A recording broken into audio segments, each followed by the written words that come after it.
Hi, Greg Weldon here. I'm your host for Money, Markets, and New Age Investing. Welcome back. This is season 4, episode 4. We're kicking it. And we're talking today, the topic today is the 6-day war, Stagflation Reigns. 6-day war, kind of a play on words, 7-day war in the Middle East. And bottom line is the 6 days is the last 6 days dating back to a week ago Friday. This is Saturday as I'm recording this, the 11th. But if you go back to a week ago Friday with the BLS labor statistics, then you had ISM earlier this week, you had the CPI numbers, and then you had the University of Michigan consumer sentiment. This is 6 days of dreadful economic data that really isn't necessarily completely because of the war. Certainly consumer sentiment is in large part because of the war. But this other economic data is troubling to the max, because it kind of sets you up to where you'll have a situation where if you get some peace in the Middle East, it may bring the focus on the consumer, who is anything but healthy. Anything but healthy.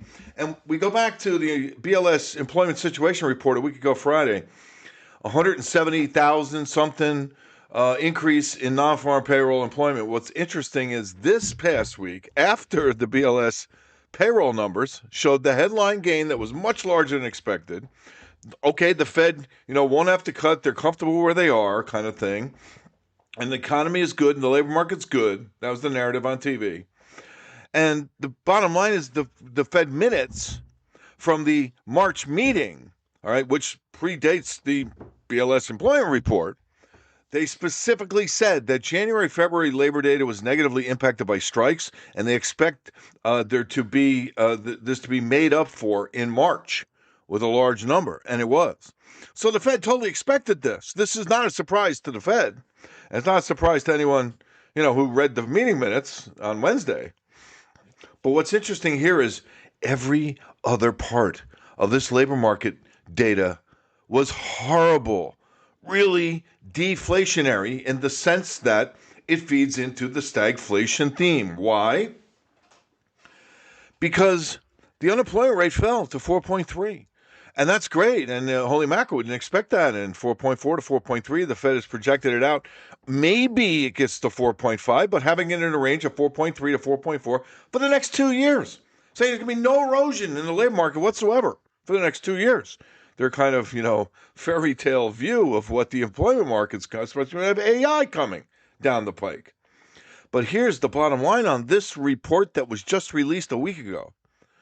There was 488,000, the biggest number of any number and any change in any part of this report, were those that dropped out of the labor force. Had it not been for 500,000 people dropping out of the labor force in March, the unemployment rate would not have fallen. It's the only reason it fell. Okay, the only reason. And not only that, but the number not in the labor force is up 2.4 million in the last 12 months, and that has nothing to do really with immigration or deportation or self-deportation or any of this. To the degree these are people that either had jobs or were looking for jobs that gave up and dropped out. Keep that in mind, because we're going to talk about this statistic a couple more times. All right, 2.4 million people in the last 12 months, 488,000. And what's interesting is the number unemployed fell by 332, which normally you say that's a great number, but it's not, because they left the labor force. Unemployed couldn't find a job. The number of people working part-time because of slack full-time jobs rose by 269,000. That speaks volumes to what I'm saying here. The most telling statistic here was the participation rate, which fell to 61.9. It's below 62%. And outside of the worst of the pandemic, when the entire economy was shut down, all right, and nobody was working, this is the lowest U.S. participation rate since February of 1977. The last time it was below 62%, that wasn't part of the pandemic, was in 1977. Not only that, it's a full 1 percentage point below the 80-year average that goes back to 78-year average, goes back to January 1948, since this number started. We're a full percent below the average since World War II, and we're the lowest since 1977 in terms of the people participating in the employment dynamic. Not only that, it gets worse because hours worked fell across the board by industries too. Our average earnings fell. Average weekly earnings thus got whacked for outright deflation. It's down. And this is a double-edged machete swiping both blades, cutting down the consumer when you have outright deflation in weekly earnings in dollar terms, how much you take home, down in March from February, down, deflated. When gasoline, electricity, and all these other things, services particularly, skyrocketed in March. This is your stagflation right here. This is where your inflation becomes deflation on final demand. All right. And not only that, but the year-over-year rate of weekly earnings in the wage number for the BLS employment report dropped to 3.5. It was 4.3 coming into the year. And at 3.5, when CPI reported on Friday, rises to 3.3, real wage growth is 0.2, the lowest in 3 years. And that has been one buffer that has kind of held up the consumer to some degree. It hasn't been robust wage growth on a real basis, but it's been positive. And now that gap is closed. And that's a really good overlay chart, by the way, that we had in one of my just recent global macro strategy reports. This is big time stuff, man. Now, like I said earlier, okay, that you have 2.4 million people that dropped out of the labor force. The flip side of that is the 12-month growth in non-farm payroll jobs is only 260,000. All right. Anytime it's been below 1 million, it has continued to trend into negative territory. Never has it dropped below 1 million and then gone back above 1 million, ever. All right. And the times it's been below 1 million, 7 of them before now in history, going back to 1971. That's what we always measure stuff again for the most part, because that's, when we delink the dollar from gold. 7 times have we been below 1 million. And what's interesting is 1 million is not as much now, given the labor market is so much more, populated. So, to be below 1 million is not as big a deal even relative. I mean, like it should be below 2 million if you double the labor force. All right. So, millions when you're really in trouble, even more so now than when it used to be. The times it used to be, 1974. I mean, Carter, massive recession. 1979, Volcker raising rates, massive recession. 82, the back end of Volcker. 1991, Gulf War, recession. 2001, tech bubble, crash, recession. 2008, global financial crisis, recession. 2020, pandemic, recession. Every other time we've been below 1 million, we've gone into deflation in jobs and into a recession every time. Those are the 7 times, every time. We then turn to the ISM services because the okay, services have been strong, and this is true. Things that have been true have been some real wage growth, not robust, but some, and strength in services. ISM services has been relatively strong, and surprisingly so, frankly. Not anymore, okay? The employment dynamic, okay, which has been the growth in employment, has been services. So 70% of the economy has carried the labor market. All right, it's the only reason it's even could be considered solid by the biggest optimist out there, which would be Jerome Powell. When you talk about the ISM Services Employment Index fell from 51.8 to 45.2. That's a massive 1-month decline. Below 50 is deflation. You're at 45.2. The percentage of firms saying they hired in March, 10%, down from 16% in February. The percentage of firms saying they let workers go, 18% in March, up from 12.5% at the end of the last year. So that's a big 6% percentage point swing. That's huge. It's just huge. Not only that, but 6 industries, they break it down in 18 service industries, 6 reported declining payrolls, 5 reported higher. But of the 6 that reported lower employment, 2 really caught my eye. Retail trade and transportation and warehousing, which is one category, transportation and warehousing. In other words, U.S. sales and transporting the goods and warehousing the goods. All right. I mean, this is final demand 101 course, is these 2 things where you are losing employees. Now, what's interesting about these 2 things is particularly transportation and warehousing. Why? Because also out on Wednesday, little looked at, but I always do, was the Logistics Manager Survey. The LMI, the Logistics Managers Index, skyrocketed 65.7, up from 61. This is a huge increase. And Transportation Price Index was up 12.7 points to the highest since 2022 and really the second highest in history at 89.4. This is an index that goes to 100. You're talking about 89.4 transportation prices. Every component of the LMI, every one showed increased inflation. Inventory cost, warehousing prices, transportation prices. The aggregate for the price index, for the Logistic Managers Index, is up 18.9% year to date in the first quarter. It's 6% above the previous 3-year high, which was February of last year. I mean, this is big time stuff. We go back to the ISM and guess what we get? Lengthening delivery times. You get supply chain disruptions in the ISM services. It all ties together. You want stagflation? We'll take two indexes from the ISM Service Survey just published this past week. The activity index fell. The percent saying activity grew fell by 4 percentage points. The percent saying activity fell rose by 3.5 percentage points. So 4% flip. I mean, that's not chump change, all right? That's lower activity, lower growth in activity.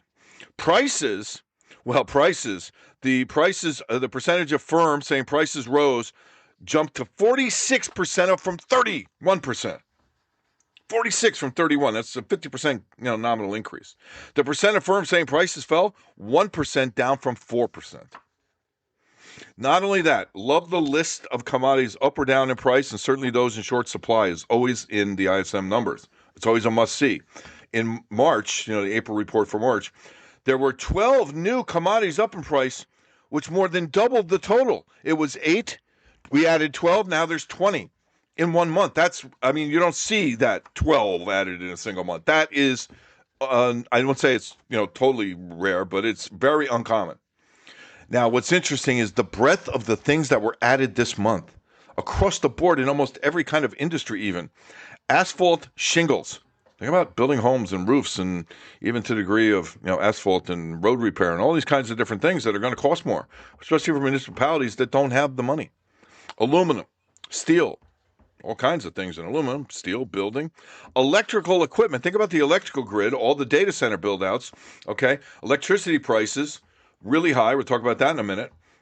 And electrical equipment now is up in price just to get the equipment to produce electricity. Why? Because there's huge demand for it and a shortage of these things. Paper, out of the blue, paper is higher in price. Servers, surprise. All these data build-outs, and all of a sudden servers are costing more. Why? Because there isn't enough to go around. This is, on that side, you're talking about, some of the technology being inflated because of demand. It's demand-side push. Also, transportation cited by the ISM as being up in price. And then 4 final things that were added, really interesting. Beef, food, energy, and oil. We'll talk about beef in a minute because that's really interesting as it relates to the CPI numbers. But this is stagflation to the max. I mean, it really is. Activity down, prices up, longer delivery times, shortage of supplies, number of commodities up in price more than doubles, all against a labor market that is deflating, clearly, and few people are willing to admit it or talk about it or, I don't know, see it. But then you got CPI, and that was the dagger in the back of the consumer. I said you get another run in CPI, which you will. You will have a breakout, then a correction, higher lows, and then higher highs, and that pattern has played out precisely. The move to 3.3 is your higher high, leaving behind a higher low. It's a fresh breakout on a long-term technical secular picture, certainly from the long-term as it applies to what the Fed's going to have to do coming down the pike because of how really weak the consumer is, especially with this CPI number. Double digits annualized for the month at 0.9. Gasoline, the largest month recorded by CPI, up 21.2%, the highest ever since they started calculating gasoline prices in 1967. Since the Vietnam War, this is the single biggest increase in gasoline prices ever in the U.S. Fuel oil up 30%. Think about that also as this applies, in Europe, for example. The highest since February 2000, 25-year high. And electricity, you can't escape the electricity thing. I mean, I don't drive a lot because I have my home office and so on and so forth. But, the people that drive, they're getting crushed. I paid $94 to fill up my tank this morning. I'm back from the gym. Electricity, 4.6. 4.6. Everyone is paying that. You know it. Electricity is through the roof. And the statistic is 4.6%. All right. Now they talk about, couple of the things that are, disinflated. Shelter is one of them, and yes, is disinflated. What we said it would, because rents were too high, and the housing market all of a sudden was bought up by investors who then wanted to rent and turn around and have positive cash flow, and it became, overdone, especially here in Palm Beach. I mean, prices, even rental prices, have come down a little bit, but really they're very sticky, and still the high end is very high. But people were talking about food. Food was at 2.7, and it's like, oh, okay, food's okay. It's only 2.7. It's 70 basis points or 35% above the Fed's target rate, first of all. And then 1.6 year-over-year deflation in dairy, 0.9% year-over-year deflation in meat and eggs. All right. Well, guess what? Cattle prices just hit a new all-time high, above $2.50 per pound on the wholesale market. Cattle on feed report came out last week. One of the things I always watch, and we're long cattle for our managed accounts, showed basically, let's put it this way. You take calves and cattle and all the dynamics that go into the cattle industry, which I find fascinating. Bottom line, gives you a multi-decade low in supply. I mean, so the question then becomes, is there a higher price where people stop eating beef? I don't know. The thing about poultry is kind of up in the air, but in terms of all of this, it's really only because of kind of the cattle, beef, dairy, and meat that inflation in food is lower than 3%, because fruits and vegetables, 4.0% year over year. Non-alcoholic beverages up 4.7%. Food away from home is above 3. Cereal and bakery up 2.1. They're all above the target rate.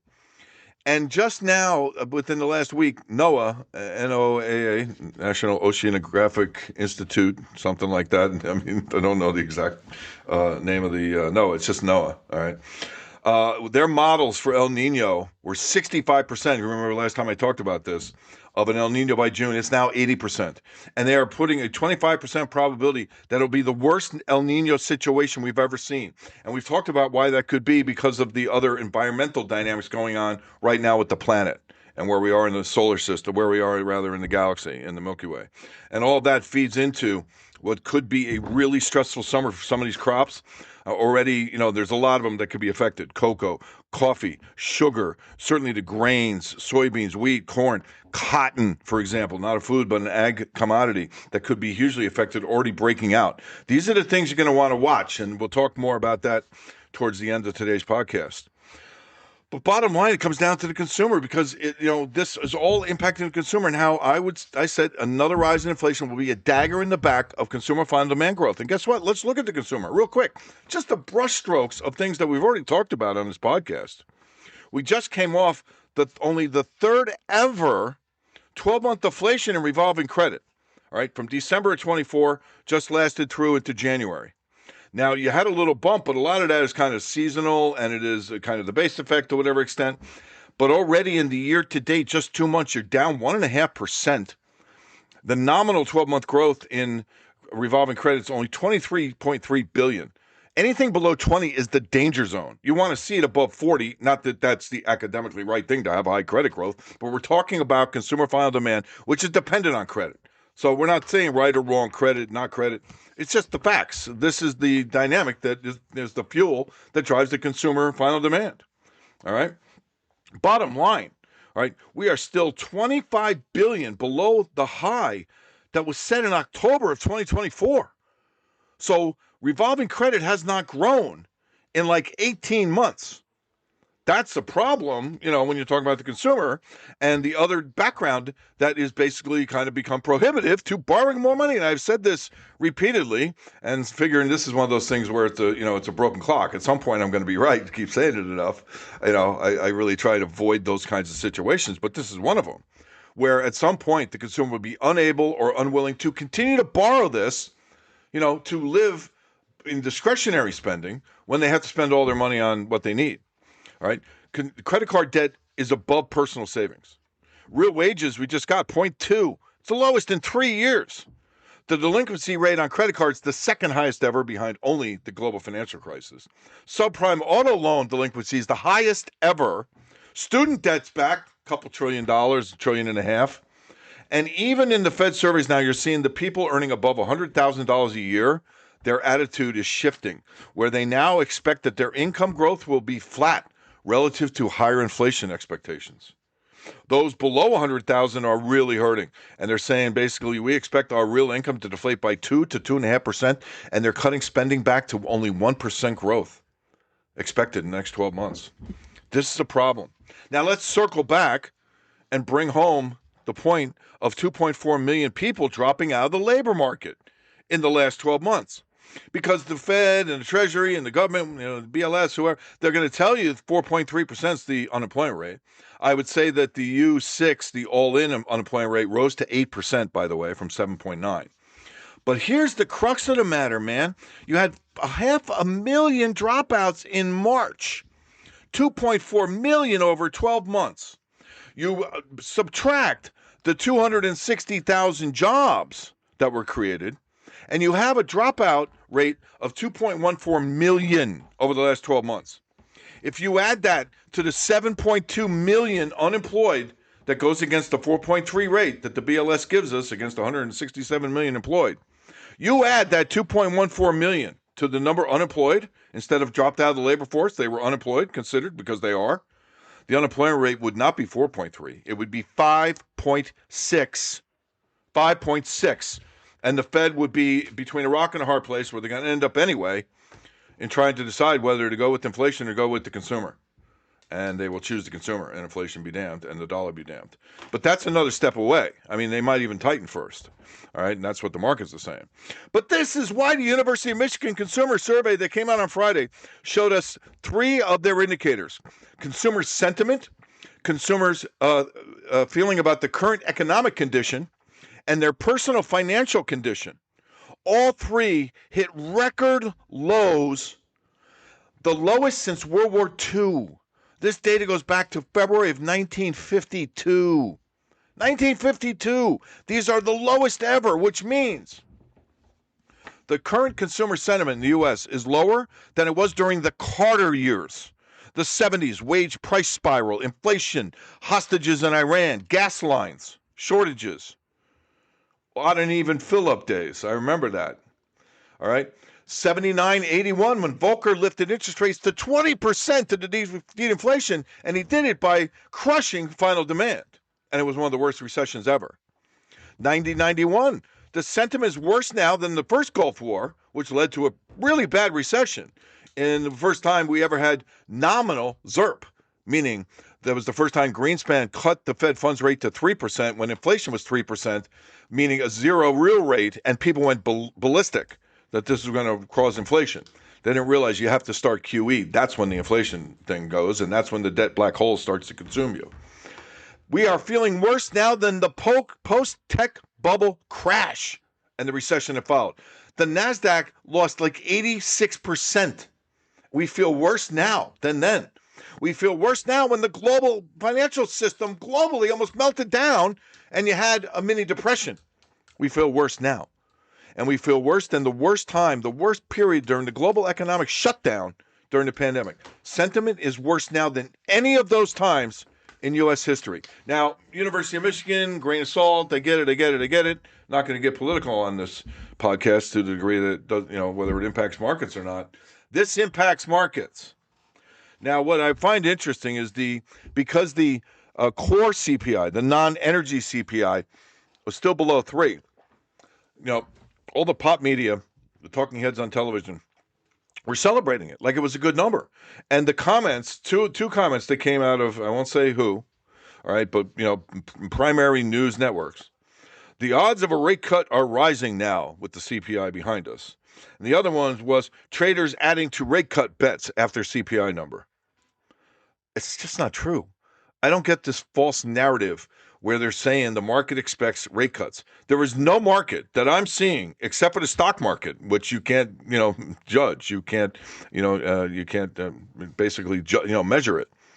is saying there's going to be a rate cut. The 12-month overnight interest rate swap is 3.67. December, end of this year, Fed funds futures, 3.65. The 2-year note yield, 3.8. All three of these measuring out to the end of 2027. Okay, excuse me. Well, measuring out to the end of the first quarter next year, because we haven't gotten to the 2027 yet. Measuring out to the end of the first quarter next year, the end of March next year.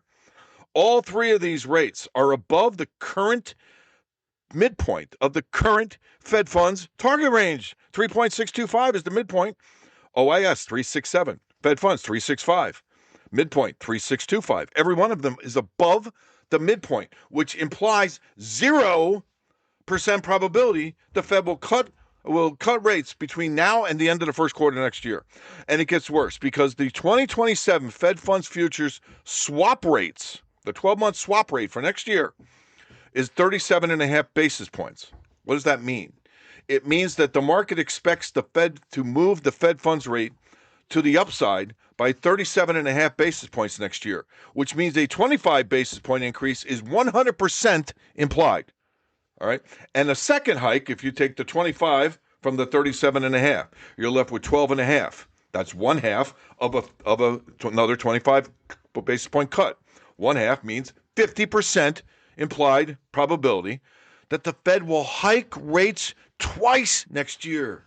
Twice, and take the Fed funds rate above 4. Why? Because inflation will probably be there. And if the labor market keeps giving us this false sense of security, this is going to end up being a policy error, and it's going to be bad. It's going to be bad. Now, what's interesting is the Fed minutes. I liken it to the Wizard of Oz. You have the talking head, on the screen, and the fire, and the throne, and the whole 9 yards. And he says the increase in energy prices will be short-lived. And I'm quoting from the Fed minutes. Disinflation will bring inflation back to our 2% target by the end of next year. And then the curtain falls open, and you see the guy. Pay no attention to the man behind the curtain. The bumbling guy who's there like, oh, where's the anti-inflation lever? All right, well, what happened to the labor market is solid button? I got to flash that one. Oh, my God, I'm so confused. I mean, bottom line is the Fed said we're neutral, but we have a hawkish bias. Well, what to do in that situation? It's not good for stocks. Stocks will rally at the end of a war, assuming we get there, all right? But then it's going to be an economic reality check, and the economic reality check's not going to be pleasant for stocks, all right? And when we look at something like that, we really look at where is kind of the dynamic in stocks, all right? We're talking about things like the PNQI, the internet retailer, all right? We're talking about the XLY, the S&P Consumer Discretionary Index. We're talking about the XRT, S&P Retailer Index. We're talking about MasterCard. MasterCard has led the market higher and is now bidding to lead the market lower, and is implying that there's 1,600 downside points at risk in the S&P 500. It's at 6,600. MasterCard is implying a sub 5,000 S&P 500, and it has been a phenomenal leading indicator. Why not? Because it's the credit card king, which gets back to the consumer. And the consumer's in trouble, and MasterCard's breaking down. It's breaking its long-term multi-year uptrend, and relative to the S&P on a ratio spread, is breaking down. And when you overlay the two, it's an amazing chart. Shoot me an email, I'll send you a copy of it. It was in one of my GMSRs just recently. We've been highlighting on this. But there's another story waiting to break when the war is over, or even maybe before the war even ends. Taiwan. The opposition leader in Taiwan. Okay, and the opposition in Taiwan, okay, because you have the ruling party and the opposition party. Well, the opposition party is the party that ran mainland China from 1912 to 1949, before Mao and Xi's dad, in part, had the revolution and took over the country. All right, this party led the fleeing to Taipei and Taiwan. All right. This woman is highly educated. We're talking, Temple, Beasley Law School, Cambridge, doctorate, PhD, very well spoken, very educated. All right. She's now the leader since November of the opposition party, okay, who has called the Communist Party tyrannical. I mean, she's really been harsh, but that's all changed. All right. Since November, she's been singing a different song. All right. She actually was the one that caused her party to block in the Taiwan parliament the bill that would have created a more deficit for Taiwan, would have gone to 5% of GDP in their deficit to buy U.S. weapons and weapons technology to defend against China. Her party, led by her, blocked that vote and shot it down, literally and figuratively, so that the U.S. not selling weapons to Taiwan, which is something that Xi was very much against. It was going to be a big deal if the U.S. did that and if Taiwan accepted. Now, this woman made overtures to Xi to sit down and has been doing this for several months, and Xi finally accepted. This is landmark, all right? And it's particularly landmark because of what this woman has said in the last 2 weeks, okay? I'm going to quote her now. Her name is Cheng, C-H-E-N-G, Cheng. Could it be that the United States is treating Taiwan as a chess piece, a pawn, to strategically provoke the Chinese Communist Party? I want all Taiwanese people to be able to proudly and confidently say, I am Chinese. At least 90% of Taiwan's culture, history, and bloodline are Chinese. We speak Chinese. We write Chinese characters. We eat Chinese food, and we worship Chinese gods. Taiwan and the mainland should join forces to reach new heights in human civilization. That's huge. That is, first of all, really well said. All right. This is major overtures. Can you imagine China takes in Taiwan without firing a shot? And the U.S. is just out of the picture. And reunited.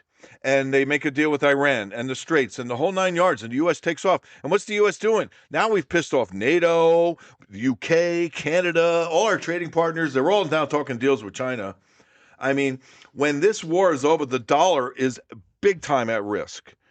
Big time at risk. I mean, this to me is just a huge story that is really, Spain and Italy refusing to help the U.S. I mean, the U.K. won't send ships. I mean, it's really bad. And Trump has just been such a bully, and I just wish he'd keep his mouth shut and just do his job, and he's doing a great job. I mean, this constant bombastic, self-congratulatory, bragging, bullying, some of the language he uses, it's not necessary. It's not necessary, man. And it's only pissing people off to the degree that even you're making it more difficult to make sure that the Republicans maintain a majority in the legislative branch in come November. So this is really bad, too, when you take all this together. Dollars at risk puts gold and silver back in play. Food commodities are in play. El Nino's in play, all right? And I think a reality check's coming for stocks. First rally, but that rally's to be sold. Watch MasterCard. Watch the XLY, the XRT, the PNQI. And I'll tell you what, I'm going to do something I haven't done ever on the podcast in 4 seasons. I'm going to offer you a free trial subscription to my daily research, the Global Macro Strategy Report, for the rest of April. GMSR. I'll even send you a couple of this week's pieces because I think they're important that you see them. We also include recommendations in all the markets with stop loss levels even. All right, in foreign exchange, the ag commodities, bonds everywhere, metals, precious and base metals, energy, stock indexes, ETFs, and we do a lot of work on the quant side with individual stocks in the S&P 500, with all the mining shares. I mean, it's a treasure trove of information, and you get 100% of me in terms of I don't hold back. There's no tiers of service and so on and so forth. Sign up. Just shoot me an email with GMSR in the subject line, and I will give you the rest of April for free just so you can check it out. Follow me, of course, on Twitter at Weldon Live. You can email me that request, Greg Weldon, GregWeldon, at weldononline.com. Okay? Follow the podcast, like us, share us. Let's get the word out, because really the idea here, and it's why we don't charge for the podcast, is to help people out there. And in this case, also follow the podcast at money_podcast. That's it for this podcast. Thanks a lot. Catch you on the rebound.